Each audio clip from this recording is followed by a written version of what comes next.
Halo, saya Bang Cuan. Di sini kita akan membahas 8 ide bisnis yang cocok untuk zaman serba mahal dan masa depan yang makin tidak pasti. Karena gak gerak, gak cuan. Pernah nggak lo ngerasa hidup makin aneh? Harga makan naik, sewa naik, kebutuhan naik. Tapi banyak orang masih pakai cara lama buat cari uang. Seolah-olah dunia udah berubah. Tapi strategi cari penghasilannya masih versi zaman, semuanya lebih murah dan lebih gampang ditebak. Masalahnya bukan cuma penghasilan yang kurang. Masalah utamanya, banyak orang mulai bisnis dengan logika yang salah. Mereka kira bisnis itu harus besar, harus kelihatan keren, harus modal banyak, atau harus nunggu waktu yang lebih aman. Padahal di zaman serba mahal kayak sekarang, yang lebih penting bukan bisnis yang kelihatan mewah, tapi bisnis yang dibutuhkan, cepat muter, dan tetap dicari orang walau kondisi lagi nggak enak. Di video ini, gue mau bongkar 8 ide bisnis yang relevan banget buat kondisi hari ini. Bukan ide yang cuma enak didengar, tapi yang masuk akal dijalankan buat pebisnis pemula. Ide-ide ini punya satu benang merah. Dibutuhkan berulang, membantu orang hemat, atau bikin hidup mereka lebih praktis. Ide pertama adalah makanan dan minuman versi efisien. Bukan kafe estetik yang modalnya berat, tapi makanan yang nyelesain masalah harian. Sarapan cepat, makan siang hemat, frozen food rumahan, atau minuman literan yang jelas value-nya. Saat hidup makin mahal, orang tetap beli makan. Mereka cuma pindah dari yang mahal ke yang masuk akal. Jadi kalau lu bisa jual makanan yang rasanya aman, porsinya jelas, dan harganya masuk, itu udah jadi peluang besar. Ide kedua adalah jasa berbasis skill praktis. Contohnya, desain konten, edit video, admin marketplace, foto produk, bikin caption, atau jasa kelola akun usaha kecil. Kenapa ini kuat? Karena makin banyak orang pengen jualan, tapi nggak semua bisa ngerjain semuanya sendiri. Jadi, kalau skill lu bisa bantu usaha kecil jadi lebih rapi, lebih cepat, atau lebih konsisten, itu udah punya nilai jual. Ide ketiga adalah reseller produk kebutuhan berulang. Bukan asal ambil barang viral, tapi fokus ke produk yang dibeli terus-menerus. Kebutuhan rumah tangga, perlengkapan bayi, kebersihan, atau kebutuhan dapur tertentu. Banyak pemula terlalu fokus cari untung besar per transaksi. Padahal bisnis yang sehat justru datang dari repeat order. Pelanggan yang balik terus itu lebih berharga daripada pembeli ramai tapi cuma datang sekali. Ide keempat adalah jasa perbaikan dan perawatan. Di masa ekonomi ketat, orang lebih mikir untuk memperbaiki daripada beli baru. Servis elektronik, cuci AC, cleaning sepatu, servis laptop, atau maintenance alat usaha itu makin relevan. Ini bisnis yang kuat karena nyambung sama psikologi orang.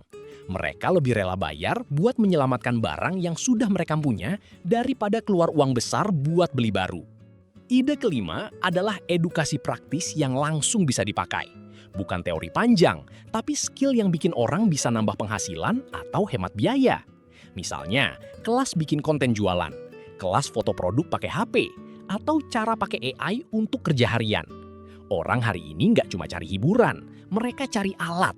Mereka cari sesuatu yang bisa bikin mereka lebih berguna dan lebih siap bertahan. Ide keenam adalah jasa untuk sesama usaha kecil. Ini sering diremehkan, padahal pasarnya besar. Banyak usaha kecil butuh bantuan bikin kemasan, stiker, desain menu, admin chat, invoice, setup QRIS, atau foto produk.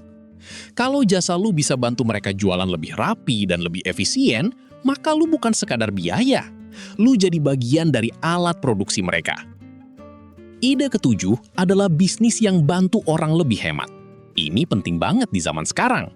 Orang bukan cuma cari tambahan uang, tapi juga cari cara nurunin pengeluaran. Jadi bisnis seperti refill kebutuhan rumah tangga, laundry, meal prep hemat, jasa pencatatan keuangan usaha kecil, atau template budgeting itu makin relevan. Saat ekonomi bikin orang lebih hati-hati, solusi penghematan jadi lebih gampang diterima pasar. Ide kedelapan adalah model bisnis langganan. Ini salah satu yang paling kuat karena bikin cash flow lebih stabil.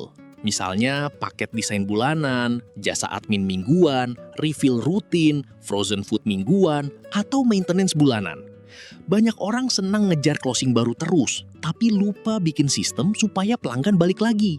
Padahal bisnis yang sehat bukan yang ramai sesaat, tapi yang punya aliran uang yang lebih bisa diprediksi. Nah, dari 8 ide ini, ada satu pelajaran penting. Di zaman mahal, pemenangnya bukan selalu yang paling inovatif di permukaan. Pemenangnya sering justru yang paling paham kebutuhan orang. Orang akan tetap keluar uang untuk hal yang mereka butuhkan terus, hal yang bikin mereka hemat, dan hal yang bikin hidup mereka tetap jalan di tengah ketidakpastian. Sekarang, masuk ke penerapan. Gimana cara milih ide yang tepat? Gunakan 3 filter sederhana. Apakah bisnis ini dibutuhkan berulang? Apakah bisnis ini membantu orang lebih hemat atau lebih praktis? Dan apakah bisnis ini bisa dijalankan tanpa struktur yang terlalu berat? Kalau lolos 3 filter ini, peluangnya lebih sehat. Lalu, mulai dari versi kecil yang tetap serius.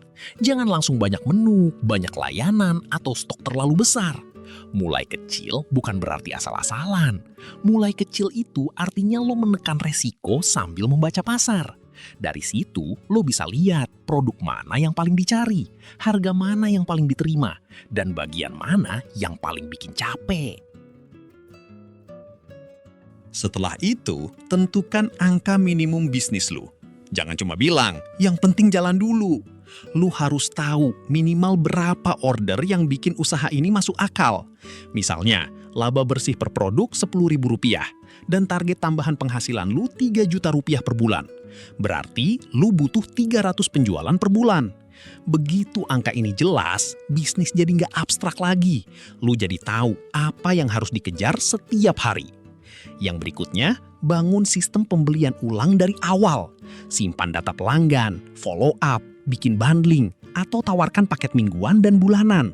Jangan tunggu rame baru mikir loyalitas.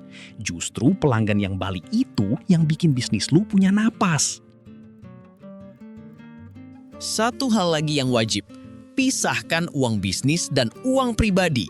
Banyak usaha kelihatan jalan, padahal bocor kemana-mana karena semuanya dicampur.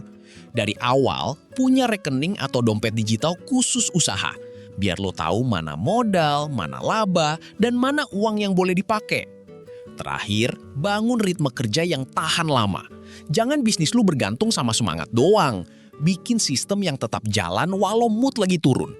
Karena yang bikin banyak usaha tumbang bukan cuma modal kecil, tapi tenaga mental yang habis karena semua hal dikerjain secara acak. Jadi, kesimpulannya begini bro. Di zaman serba mahal dan masa depan yang makin gak pasti, peluang bisnis tetap ada. Tapi lo harus pilih bisnis yang nyambung sama realita. Yang dibutuhkan berulang, bantu orang hemat, atau bikin hidup mereka lebih praktis. Lo gak perlu nunggu modal besar, gak perlu nunggu keadaan sempurna. Lo cuma perlu pilih kendaraan bisnis yang masuk akal, lalu jalanin dengan disiplin. Karena yang berbahaya bukan dunia yang makin mahal. Yang berbahaya adalah kalau cara berpikir kita soal uang masih cara lama. Karena yang berbahaya bukan cuma dunia yang makin mahal. Yang lebih berbahaya adalah kalau cara berpikir kita soal uang masih pakai cara lama. Jadi sekarang, coba jujur sama diri lu sendiri. Dari 8 ide bisnis tadi, mana yang paling cocok sama kondisi, skill, dan peluang yang lu punya hari ini? Tulis jawaban lu di kolom komentar. Gua pengen baca, lu sekarang ada di posisi mau mulai dari mana, atau justru lagi stuck di bagian apa?